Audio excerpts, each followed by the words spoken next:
Pakistani security forces ने 16 मार्च की शब काबुल में 2 और नंगरहार में 4 अहम मकामात पर मौसर हमले करके दहशतगर्दी के मराकज़ को निशाना बनाया है। इन हमलों के नतीजे में असलहा डिपो और तकनीकी इंफ्रास्ट्रक्चर तबाह हुआ।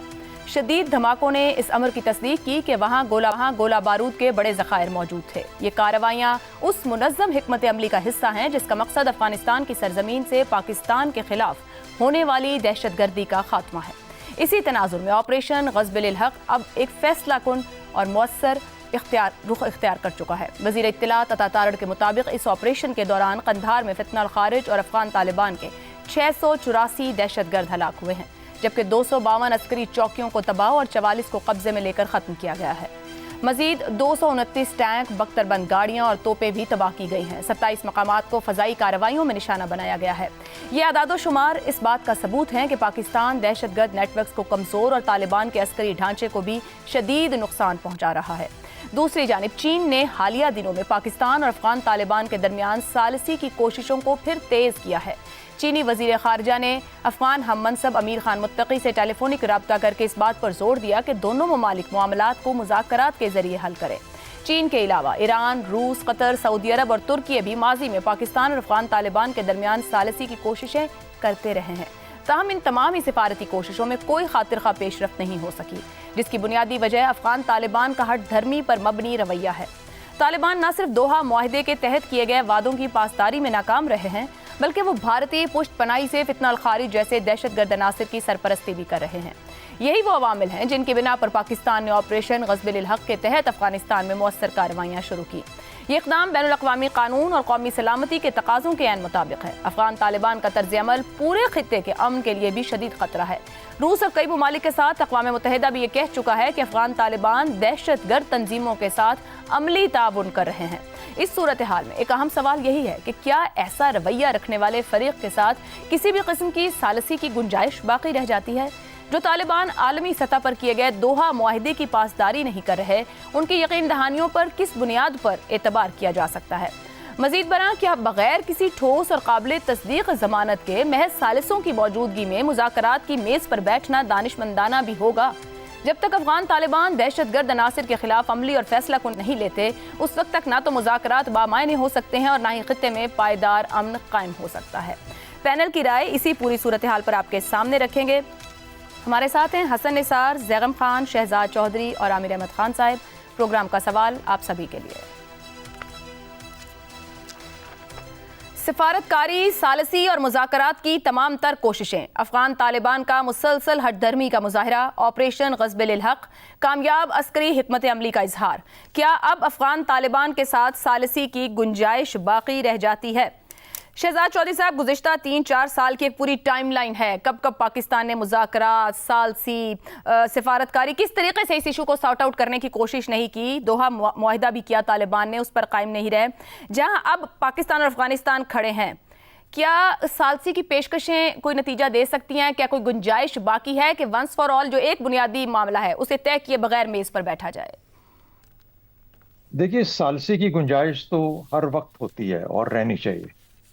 देखिए, जब भी कोई भी सामान हर्बी इस्तेमाल किया जाता है, जंग के अंदर जाया जाता है, तो उसका मतलब क्या होता है? उसका मतलब ये होता है कि जो अपोजिशन है, जो आपका मुखालिफ ग्रोह है, उसका जो बिहेवियर का तरीका है उसको बदला जाए और उसको इस पे माइल किया जाए कि वो आपके साथ मुज़ाकरात की मेज पे आए।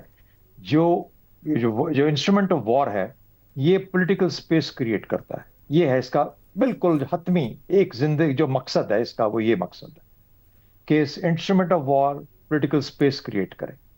अब वो पॉलिटिकल स्पेस कहाँ पे जाके क्रिएट होती है? हमारा मसला जो आप बता रही हैं वो ये है कि अफगान तालिबान वो पॉलिटिकल स्पेस क्रिएट नहीं होने दे रहे हठधर्मी की वजह से। तो उसका तरीका फिर ये होता है कि आप अपना जो पेन एंड पनिशमेंट है, जो अपना आपने जो जो जोर लगाया है, उसको और ज्यादा करना पड़ता है। वो काम जो कि पाकिस्तान ने पहले फ्लीटिंग स्ट्राइक्स के थ्रू, यानी कभी कभार कोई एक स्ट्राइक करके उसका एक पैगाम देने की कोशिश की, उसका असर नहीं हुआ।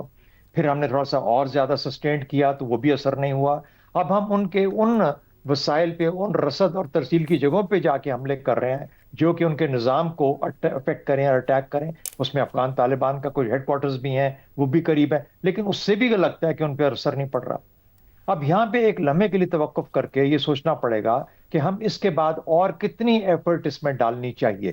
سب سے پہلے جب آپ جنگ کے کسی بھی جنگ کی میدان میں جاتے ہیں تو آپ یہ فیصلہ کرتے ہیں کہ میں اس حد تک جانے کو تیار ہوں. اس میں دو چوائسز آ جاتی ہیں. جب تک میں اپنا مقصد حاصل نہیں کروں گا اس وقت تک میں جنگ میں اپنی ایفرٹ لگاتا رہوں گا, میں جنگ کرتا رہوں گا. یہی جس وقت ڈیلاما آیا وہ امریکہ کو درپیش ہے. جب آپ بڑا کوئی ملک چھوٹے ملک کے ساتھ جنگ میں جاتا ہے تو سب سے پہلے یہ مسئلہ لے کے جاتا ہے اپنے دماغ میں ایک کلیئرٹی ہونی چاہیے. اچھا, پھر اس کے بعد آپ اس کو پھر کنسٹرینٹس بھی آتے ہیں, آپ کے پاس کچھ مشکلات آتی ہیں. مثال کے طور پہ خطے کی حالت بدل گئی, سچویشن بدل گئی, انوائرمنٹ بدل گیا, کسی طرف سے اور حملہ کریٹ ہو گیا, تو پھر آپ کو ڈیسائیڈ کرنا پڑتا ہے کہ اچھا یہ کام میں یہاں چھوڑوں اور یہ بعد میں یہیں سے شروع کر لوں گا. اس کے لیے بس اتنی ایفرٹ لگا کے باقی معاملہ مجھے کسی اور وقت لگانا. تو پاکستان کے جو آج کے مسائل ہیں اس کے اندر تو ظاہر ہے کہ اس وقت پاکستان نے اپنی جو سپیس رکھی ہے اپنے فریڈم آف ایکشن کی, وہ بہت اچھے طریقے سے رکھی ہے. بڑی اچھا طور پہ اپنے پاس وہ جگہ رکھی ہے کہ وہ افغان طالبان کو جو سبق دینا چاہتا ہے وہ ضرور دینا چاہیے. میرا خیال ہے اس سے اب پیچھے ہٹنے کی گنجائش نہیں ہے, ہمیں وہ کرنا پڑے گا جس کے لیے ہم وہاں پہ گئے. لیکن اگر اس کا نتیجہ نہیں نکل رہا تو پھر ہمیں یہ فیصلہ کرنا پڑے گا کہ اور کتنا اس کے اندر بھرنا ہے, اس کو کتنا زخم, کتنی اور زور سے چوٹ لگانی ہے, کہاں پہ وہ بولے گا. چند چیزیں ہمیں سوچنی پڑیں گی. دوسری بات ایک یہ کہ انٹیلیجنس, کیا یہی ایک طریقہ ہے یہ تمام معاملات کو حاصل کرنے کا؟ یہ بھی کریں, یہ ضروری ہے جو آپ کر رہے ہیں, لیکن کیا انٹیلیجنس کا جو فنکشن ہے رجیم چینج کی طرف جو دوستوں کو ساتھ ملا کے چلنے کی بات ہے کہ ایک پولیٹیکل ایفرٹ ہے جو کہ آپ پورے ریجن کے اندر سے افغانستان کے پڑوسی ملکوں میں سے کریٹ کر سکتے ہیں, ان تمام چیزوں کو لے کے بھی ایک ایفرٹ ہونی چاہیے. مجھے یہ لگتا ہے کہ صرف اور صرف جنگ کی بنیاد پہ شاید افغان طالبان کی ہٹ درمی اور ضد اس حد تک ہے کہ شاید ہم اس کو بدل نہ پائیں. ہمیں اس کو بھی رکھنا ہے اور اب ہٹنے کا وقت نہیں ہے. اب جب آپ جا چکے تو اب آپ کام مکمل کرنے کی کوشش کیجیے, لیکن ساتھ ہی ساتھ دوسرے راستے بھی کھول کے رکھیے تاکہ آپ کو کہیں نہ کہیں سے کوئی بریک تھرو ملے. اور رجیم چینج ہی اس کا علاج ہے جو کہ ہمیں دوست ممالک کے ساتھ ایک ایفرٹ کے ساتھ کرنا پڑے. درست ہو گیا. زیغم صاحب, جو طالبان کی ہٹ دھرمی ہے, بہت سے ممالک نے کوشش کی, چین دوبارہ گزشتہ دنوں کوشش میں لگا ہوا ہے کہ کسی طریقے سے خطے کے دیرپا مفاد کو دیکھتے ہوئے ثالثی ہو, بات چیت ہو, مگر کیا ضروری نہیں ہے کہ طالبان کے رویے میں تبدیلی پہلے لائی جائے, طالبان کو مجبور کیا جائے, یا آپ سمجھتے ہیں کہ یہ ممکن نہیں ہے؟ طالبان جس ہٹ دھرمی کے ساتھ کھڑے ہیں, رجیم چینج ہی پھر ایک حل ہے, لیکن کیا وہ بھی اسٹیبلٹی اس طریقے سے آئے گی جو ہم فورسی کر رہے ہوں؟ طالبان کے دماغ میں, افغان طالبان کے دماغ میں ایک خناس ہے. وہ خناس یہ ہے کہ ہم نے 30 ملکوں 2 سپر پاورز کو شکست دی ہے, پاکستان تو کوئی شے ہی نہیں ہے. اور وہ سمجھتے ہیں کہ وہ پاکستان کے جغرافیے کو بدل سکتے ہیں. جو کام ان کے بزرگ پچھلے 80 سال میں نہیں کر سکے, تمام تر کوشش کے باوجود وہ کر سکتے ہیں, اور ٹی ٹی پی کے ذریعے اسے اچیو کرنے کی وہ کوشش کر رہے ہیں. دیکھیں, ان لوگوں کا کوئی دین نہیں, کوئی ایمان نہیں, کوئی زبان نہیں, کوئی وعدہ نہیں, کوئی معاہدہ نہیں, چاہے وہ تحریری ہو چاہے زبانی ہو. دوحہ میں انہوں نے لکھ کر دیا کہ ہم خواتین کے حقوق کا احترام کریں گے, خواتین کی آزادیاں سلب نہیں کریں گے, انسانی حقوق کا احترام کریں گے, ایسی حکومت بنائیں گے جو انکلوسیو ہوگی, جس میں دوسرے گروپس شامل ہوں گے.